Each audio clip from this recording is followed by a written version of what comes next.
Everyone, it's Liam here from Rating the Races. So we don't have a lot of racing tomorrow, do we? What have we lost so far? We've already lost Warwick, not Fairyhouse, Warwick, Wetherby, and Kempton. Ffos Las is got to be checked. Fairyhouse has got to be checked in about an hour and a half. We might just end up with the all weathers again. But hopefully we do get some jump racing on. I've actually got three of my four selections for tomorrow are going to be over the jumps. So really hope that Ffos Las and Fairyhouse do go ahead. But yeah, it's just frustrating with this weather. But not a lot anyone can do really. Nobody really knows what's going to happen with the weather. Anyway, let's have a look at my selections for tomorrow. And we'll start off in the 107 at Fairyhouse, where I like King Alexander for the Willie Mullins Paul Townend combination. He's actually moved from Nicky Henderson to Willie Mullins and has his first run tomorrow over 3 mile for that new team. Looking at the race, it looks a rubbish race. It looks rubbish. There's a couple of old horses like Sir Bob and Wait Till I Tell You running. It looks a really moderate affair, and the others just, I mean, So They Tell Me pulled up. Last time out, Fortune de Fortunata is like out of form. Attaboy Archie. Attaboy Archie's probably the only one that's kind of interesting, but I can't work that one out, to be honest.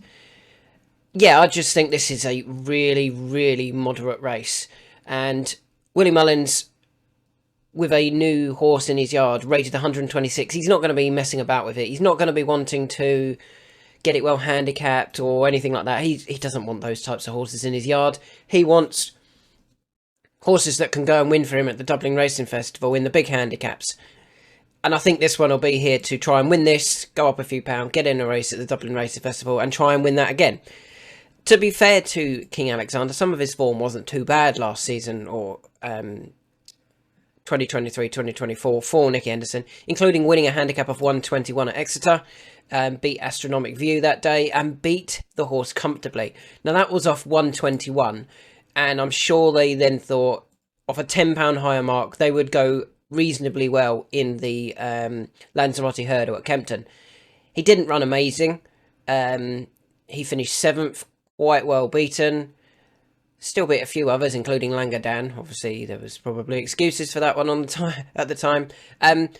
But yeah, even that race was a significantly better race than what he's running in tomorrow.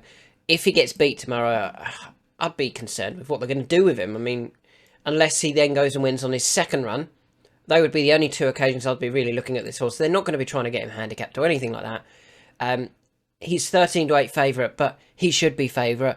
And if he's ready and fit, it wouldn't surprise me if he got really well supported, went off odds on the basis that this is a rubbish race. I mean, the biggest danger, probably, according to the betting as well, is Wait Till I Tell You. Well, that horse hasn't run for 296 days.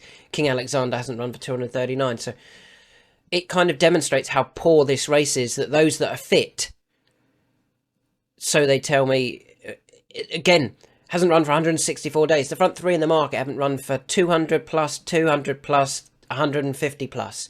It shows that those that are fit, Fortune de Fortunata, Wes Frankie, Attaboy Archie, etc., are just rubbish and very, very, it looks a really weak race. 13-8, I'm actually happy with that. I don't often like horses at that sort of price, but yeah, I think that's too big. Moving on to the 145 at Fairyhouse, the feature handicap of the day anywhere, I think. It's the 2 mile Dan and Joan Moore Memorial Handicap Chase. I think we actually had the winner in this race last year. We did indeed. It was Uncle Phil who won for us and won comfortably at a nice price, 11-2. So it does demonstrate that just because they're a little bit of a bigger price, they can't win, or they can still win. And maybe those at the head of the market might be aimed at something else or aren't quite running in the right type of race. So let's be clear about it. Finished 3rd in this race last year. Should have been running over 2.5. Now, I'm quite a fan, to be honest, of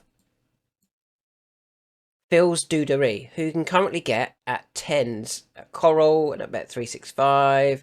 You can currently get him at 10-1 Ffos Las. I think he's going to run a really big race, and I kind of feel that he's running over the right trip, whereas American Mike, I think, wants a bit further.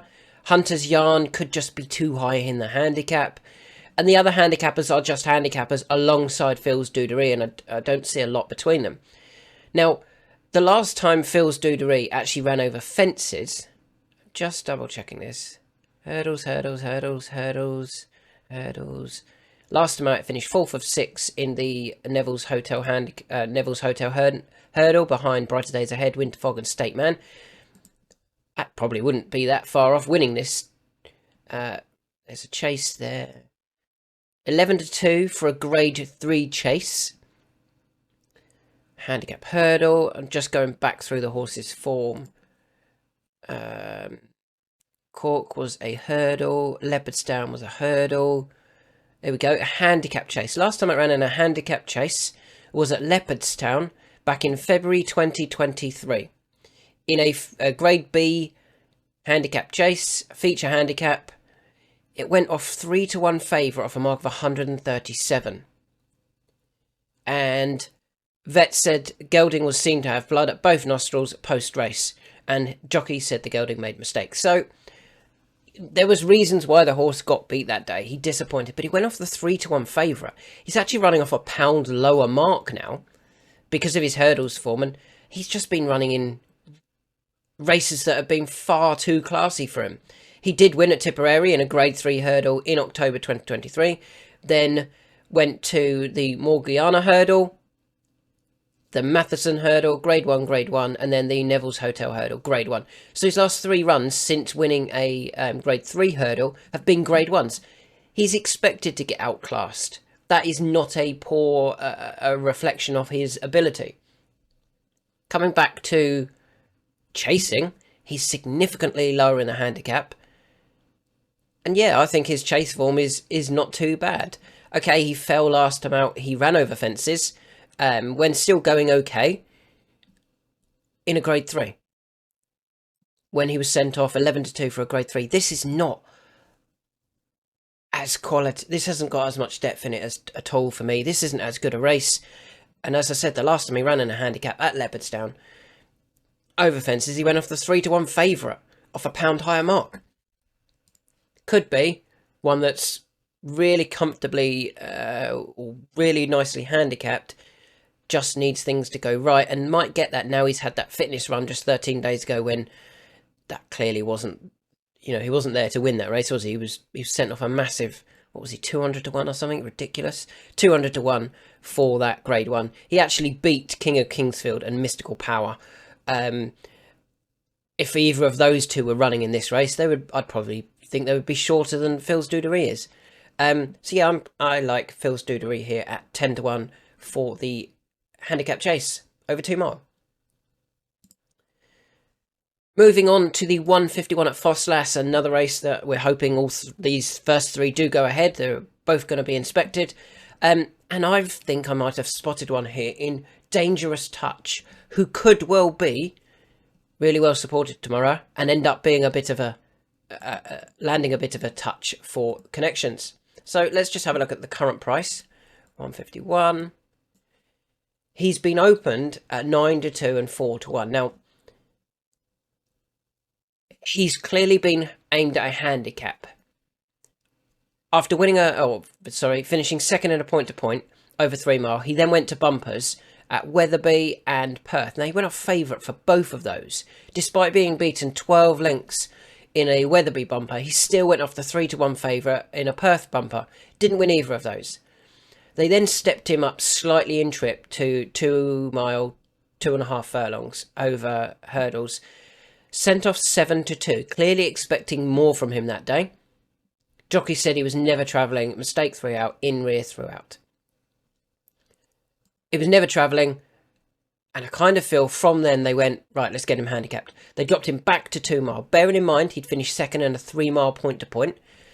Having disappointed over 2 mile 2 at Exeter, the correct thing should have been was to step him up in trip, go 2.5 mile, try and go a bit further, and also try and slow down the race so he can jump a bit better. They didn't. They dropped him back to 2 mile for a race at Bangor, and then stuck to 2 mile at Warwick. Now, at Bangor, he was very moderate again. He went off 28 to 1, held up at the back, didn't jump great. He then came back just 8 days later after not jumping great and ran much better when sent off 80 to 1 for a maiden hurdle. When he was able to keep up a little bit, but got outpaced, which you would expect for a horse who probably wants 2.5, 3 mile. Because he's had those 3 runs over hurdles, which have all been fairly moderate, he has got a handicap mark, and it's a low one. He's only rated 105. For a horse who's gone off favourite in 2 bumpers, been sent off 7 to 2 for a maiden hurdle, to turn up for your first handicap off a mark of 105, that's too low. And crucially, I think one of the big things here, it's over 2.5 miles. So they're now going up in trip to a trip that he probably needs, maybe even wants further in time. They're now going up to a trip that he can certainly put his best foot forward. And I think they'll ride him a lot more prominently. And if he jumps well, I think he's going to win that. I think he's going to win that race. I think he will show his true ability tomorrow. Hopefully we can get 9 to 2 and 4s about other bookmakers when they do price up. And when they do, they don't all, get price up significantly shorter.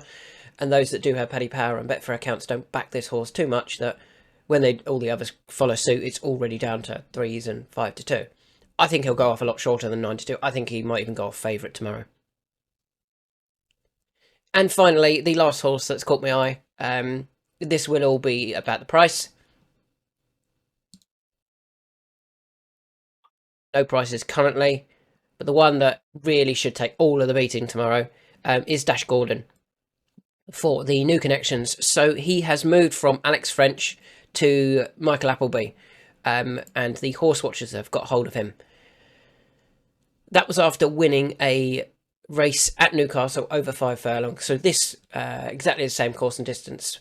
He won in October 2024. He then moved to Michael Appleby and the horse watchers. Now, the horse watchers don't buy horses that are badly handicapped. They don't buy horses that are rubbish. I think they can see that there's a lot of potential in this horse, particularly on the all-weather. I think that's the key here. It's the all-weather side of it. They're back at Newcastle. They're not gonna be, again, a bit like the Willie Mullins horse. This one's so low in the handicap, rated 50. They're not going to try and get this dropped in the handicap before then absolutely smashing into him, because he's only rated 50. Most races start at 45 anyway. They might as well go and win. He's had the wind surgery as well. I mean, he should take all of the beating, and this race looks rubbish. This is a really poor classified stakes as well. Fully expect Dash Gordon to win. Don't know what price we're going to see about him yet. That's the key here. He went off 7s when he won. Hopefully we can get above evens. I think if we can get 5 to 4, 6 to 4, I'll be very happy with that about Dash Gordon. I think he will win this and kick on from here and go on to be a better horse than this. I don't know the limit of him, but 50 I don't think is the limit on this all-weather surface. So there are my 4 tomorrow. A quick recap. In the handicap hurdle, King Alexander, Willie Mullins and Paul Townend will not be wanting to waste time with him on his first run in a moderate race. They should really go into this trying to win it. Phil's Dudery, back over fences, back into a handicap. That's key for him. His handicap mark is very low compared to his hurdles mark, and I don't think Gordon would be wasting time with him in terms of he is 10. They might have sent him elsewhere if they thought he had no ability left. Dangerous Touch could well land a bit of a touch here. 4 connections, now over 2.5 mile. I think that's key. And his handicap mark is really low for a horse that they clearly thought would achieve a lot more by this time or by this stage in his career so far. And finally, Dash Gordon, they're going to kick on, I'm sure, the connections with this one. Try and win maybe 2 or 3 races with him and get him up in the handicap into races that are actually worth running in.